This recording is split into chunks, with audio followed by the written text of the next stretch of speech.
What's up, nation? Welcome to another Wise Take how-to video. This one is how to use CashinDFS's GPP article when setting your NBA DFS lineups for tournaments. CK013 here, joined with none other than the man, the myth, the legend, CashinDFS. You can find him on Twitter at CashinDFS. Cashin, how you doing tonight, bro? No basketball, so I went to hockey late.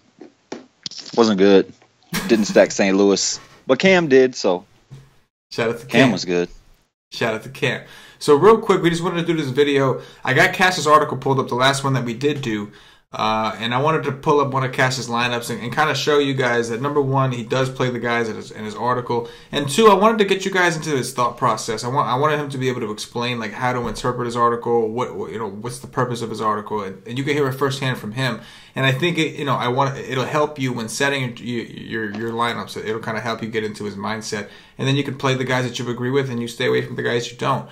But I wanted him to explain it. So first thing we're going to do here is I got your article pulled up, Cash, and I'm scrolling down, and the first thing I come across here is a couple paragraphs in the beginning. Can you tell me like what is this? These paragraphs in the beginning. What is that typically every article? I mean, usually it's going to be just breaking down my favorite games, like what I think it is. Like the first one was about the Sacramento-Denver game, like because the Millsap news came out like right as I started writing. So I was kind of upset because I knew he wasn't going to play, so it pissed me off. Because then these plays like Fareed and probably Hernan Gomez wasn't going to be popular either way, but Fareed was going to be way more popular. Jokic was going to be more popular. All these guys. So I was pissed at the time. But hey, what can you do? They brought the news out. The Chandler news was something else though. He was listed as questionable. So I thought he was a great play. He was one of my favorite plays on the entire slate. So I did have a little. I had him on I only made one DK team that day, and he was on it, and I missed the cash line by 2 points with a 0. Ooh, so, yikes. Yeah. So basically, here it's just breaking down. It's just breaking down the game, like what I think's going to happen with the injury news, and if there's no injury news, just what I think about the game. Period. Gotcha. I mean, usually that's what it's going to be. It's going to be breaking down my favorite games. Right, gotcha. Awesome. All right, so when we scroll down here, now we get into the plays. So I'm looking here at point guard, shooting guard. I notice you have different tiers here. You got favorite plays, good plays, and flyers. Can you do us a favor and just kind of tell us what exactly those mean to you? Well, favorite plays are my favorite plays.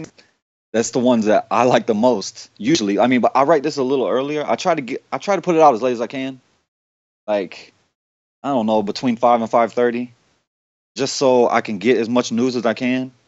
But yeah, sometimes it changes a little bit, but not usually, and not a lot. Like, let me try to find an example.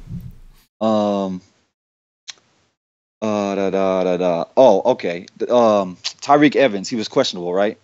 So if he would have been out, it would have moved Marc Gasol up to like probably above Adams down there. Like he would have been right behind Embiid.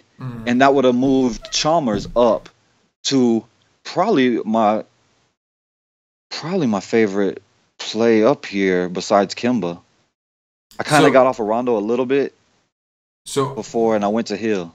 Are these plays like, are they ranked? Like the favorite plays you have, Oladipo, yes. Bradley, it's ranked in order of who you like. The most, yes, from most to least, yes. And then the good plays is like my favorite plays is just the guys that I think have huge upside, and sometimes it's a price thing, like JR. That's a price and minutes thing. Like he's up there in the favorites. Is he one of my favorite plays? I mean, not necessarily because he can go out there and get like 12, which I believe he did. But yeah, and then the good plays is just guys that like I just want to give everybody options. So like I don't want to just list two guys at point guard or 2 guys at shooting guard. Like I want to give you options, and then you just go like you use your own research, and you like, oh, he likes Elf. Elf's gonna be low owned because the Magic have sucked. So let me just throw it in there. You know what I'm saying? Or Frazier. Oh, if Wall's gonna be out, he's gonna become chalk, so I gotta plug him in or whatever. Chalmers, he's too cheap for him starting. just whatever it is. And you go over to Paulie's cheat sheets, you look at that, you look at the cash article, you look at this article, and you be like, huh, Oladipo's in every single article. Let me plug in Oladipo. You know what I mean? I mean, Oladipo was the nuts. Like, he was the play. That was revenge. That's a great opportunity for me to bring up two of your lineups that were pretty good. I know to you it didn't meet the standard, but you got some pretty high scores here, so I'm going to pull it up. You got a 330. You went pretty far on a donkey, and then I think your other one was a 329, I think, total. I know it's not showing up here, but I think it was a 329. But here you have it. You got Hill, Walker, Oladipo, which you're right, that was a consensus play. He was in every article. He was talked about on the Y stream. He was talked about on the podcast.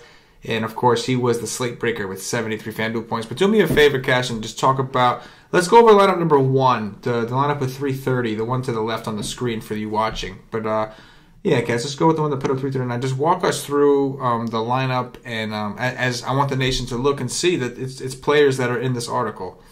Definitely. Yeah, and about the plays, like I capitalized Jokic's name because he was the Fettuccine Alfredo player of the day. He was. Like if it's just the nut, like if it's my by far my favorite player of the day, I'm gonna capitalize it.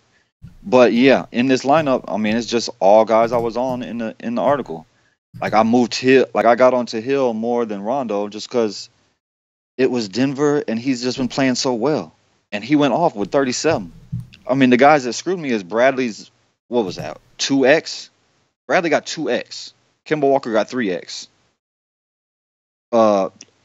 Big D, he didn't even get 4x. Yeah. So to get a 330 when you got a $6,000 guy in Bradley getting 2x and Kemba Walker $8,000 getting 3, I mean, you're doing work. Yeah. The big plays was Oladipo and Bogdanovich. Like Bogdanovich went for almost 10x. Yeah. George Hill smashed for you. Exactly. He went for almost 10x. What was he? What was he? 42. Let me look. Yeah, he was 45. So yeah, and he was only 6% owned. Like I'm gonna try to get low on guys that I think have upside. See, Bogdanovich was 20. That's just because he was playing the Magic and he's too damn cheap. He's just got to be hitting his shot though. But yeah. Like Zebo and Fareed, like I was all in Jokic. I was all in Oladipo. I was all in who else? Big D maybe. But yeah, is both my lineups up there? Yep, both of them up there. Oh, okay. Because in my second lineup, what did I do? I just made a pivot. For those of you watching.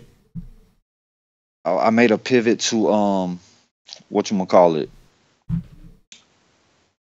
Oh damn! Now I gotta pull it up. You got AD. Rondo, you got Rondo. Yeah. You went down from Kemba to Rondo, who was also in your article here. Yeah, Hernan Gomez. Yeah, I wanted him because I loved him at min price. And if Chandler was going to be out, I thought he was going to start at 3 because he started at 3 last year towards the end of the year. But Coach went with Coach went with Barton, which I also loved.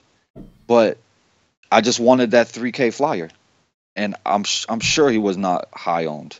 I just wanted him in there, and then I could go up to AD, which was my favorite power forward play.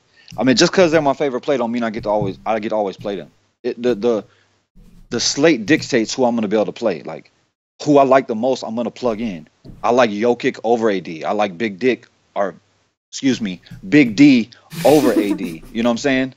I liked Oladipo over AD. So I'm getting those guys in no matter what. So on my second team, I made a couple little pivots, and I got AD in there, which I loved. Coming off the injury, I don't know how high on he was because I can't look at that. I'm not on FanDuel. I'm just looking on the picture. But yeah, I mean that's just what I do. Like I'm not coming into a slate just saying, oh, I'm gonna plug in this, and this. I'm gonna plug in my favorite plays. Like if the slate dictates me to go balanced, I'm gonna go balanced. If the slate dictates me to go stars and scrubs, I'm going to go stars and scrubs. I just let the slate tell me what I do. Yeah, I like it. Guys. As you can see, when But I promise you, every single player on my teams is going to be in this article. I promise that. Yes. He's going to play the guy that his article. He's going to ride or die with his article. And also understand that like what Cash is looking for is upside. He's looking for ceilings. He's a GPP player. He's looking for first place. So and when you see these, if you're looking for tournaments, this is a great for, like Cash said, the recommended way is to watch everything. Is to read the Cash Game article. Look for guys that are similar. Look for guys you agree with. Read the GPP article. Read all these cheat sheets. Watch the Wise stream. These are all things that, as a Wise Take member, that are provided to you. And then pick your favorite plays from the pool. But even if you're pressed for time, check out the cheat sheets. Check out Cash's GPP, and you're only playing a quick GPP. Check out this article. It's all GPP plays. It's all guys that Cash has in mind for a ceiling. Pick your studs. Look for the value guys there. Mix and match, and there you go. You know, it'll take you a little bit just to go ahead. Like it's something that Cash, he's done the research. These are plays he's playing that night. You know. And as you can see, it didn't disappoint. Like he had a couple players bust, but the players that hit so hard that he still managed a crazy high score. And that's just what it is in GPPs. He made a couple pivots here or there, and he wins all the money. And so, you know, I just wanted to show you guys like some of the awesome things. Like definitely make sure, Wise Take Nation, you're taking advantage of this article. And if you're not signed up, there's no excuses for you not to be. You get a free 7-day trial if you sign up for the monthly option over at wisetake.com. Again, 7 days free. If you're not happy within the 7 days, you can cancel the subscription. You'll never be charged. But we have tools like this, the cheat sheets, the Wise streams, like Cash Game articles, everything. There's no reason. Like we have the things that you need, especially if you're pressed for time. Come here, and we're here to help you out. But Cash, bro, I appreciate you coming on here, man, and talking to the nation with me. Yeah, and those flyer plays, they have floors of 0. Yes. So those are only donkey plays. Like I only want to throw those in huge tournaments. Yes, very risky. Flyers, risky. Remember that. Upside, but risky. All right, man, that's going to do it for myself and Mr. CashinDFS, the entire Wise Take Nation. As always, good luck. Yeah.